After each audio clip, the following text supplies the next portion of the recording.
Hello everyone. So if you're trying to change the rear window hinge on a Nissan Armada, this is a 2014, try to figure out how to get under this plastic piece right here.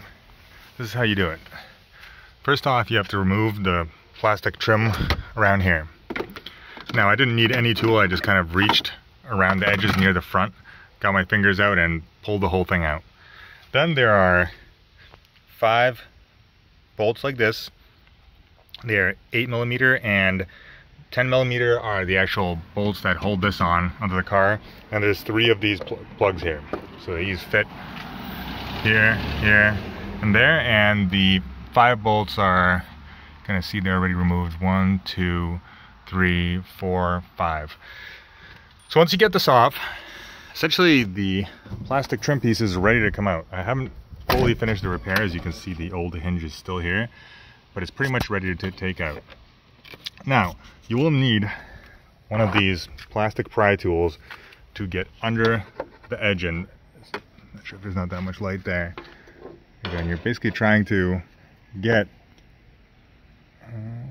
work from here, trying to get this under that and pull it up, and there's one more just back here.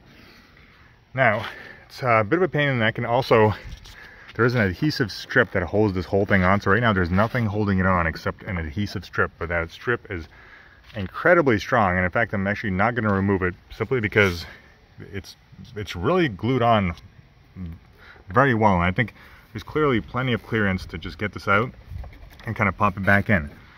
So those are my 2 cents. These clips are pretty easy to break. I'll show a few in-depth pictures of them. However, they are also cheap to buy and replace, so it's not too big of an issue. Overall, it took a little while to figure out how to pry this piece open. It's really just these clips, and they're very tightly on, so you will not, like, I spent quite a while trying to get it out without actually using one of these tools, and once I went to Harbor Freight and got one for $8, the job was pretty easy to do. So I hope this helps someone.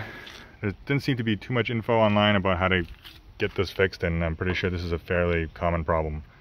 I think the part was like $12 or $20 to replace, so $12 or $20 for both of them.